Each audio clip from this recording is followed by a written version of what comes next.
welcome back to the channel, everybody. I'm your host, Remy Gold, aka Golden One.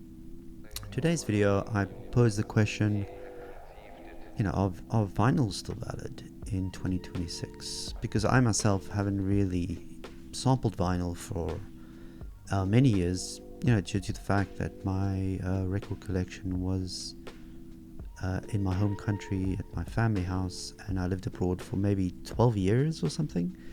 So I just recently returned to YouTube as well, and to my family home. I have this small studio set up, and the saying, the fear of the unknown. I feel like using records is almost the opposite. It's not the fear, but the excitement of the unknown. When you're in that kind of creative zone, when you're making a beat, and I guess maybe you can call it a zone or dopamine or whatever, and it hits and you're making music and you're just kind of using what you have. And then with records, you're kind of limited. You're just putting out records and trying to find stuff and make things fit. And that's kind of like a different feeling to just having a curated, maybe YouTube curated list of people finding records for you, basically. And there's like kind of a cool thing of going out and supporting record stores and buying a physical product and having that and listening to it, especially in today's world, with Netflix and things, where you just kind of renting everything. You don't really own anything. But I don't think you should only exclusively sample records. Just do whatever feels right. But within making that beat, I also realized that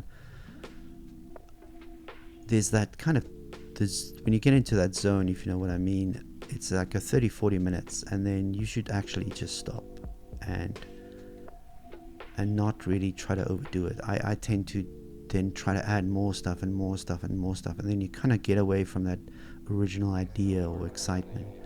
So less is more, as they say, and it's quite true.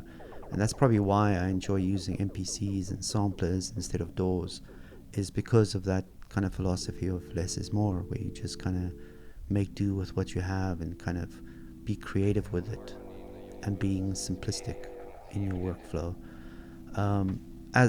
Some samplers can be quite complicated and not simplistic, but you know what I mean. Anyway, I'm rambling on. Let me show you the records that I sampled.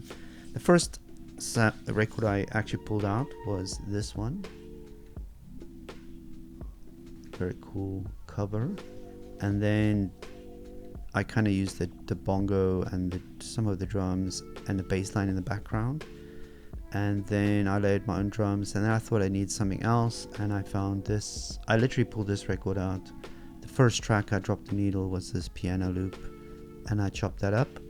And then the other one was just a little, not really a scratch, it was like I don't have a DJ mixer anymore, it's getting fixed. So I just kind of did a rub, the sample, and then just chopped that up and layered it on top. And then that was from a acapella vinyl I had, and these I just literally yanked out and used them, and I made the beat within like maybe half an hour or so. So yeah, let me know what you think. If you want to support the channel, there's a link below. Buy me a coffee. And also, just watching supports the channel. Dropping a like, and any comments also helps with the YouTube algorithm. Any questions you have, feel free to ask, and I'll see you in the next one. And Golden One out. See you later.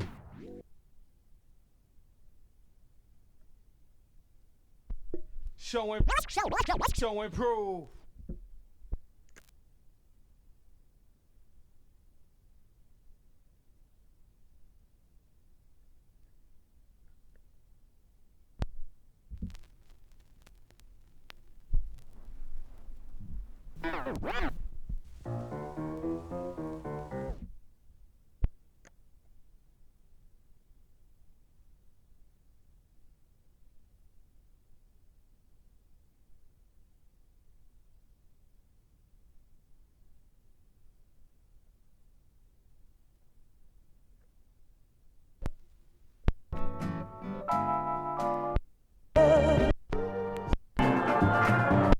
Like we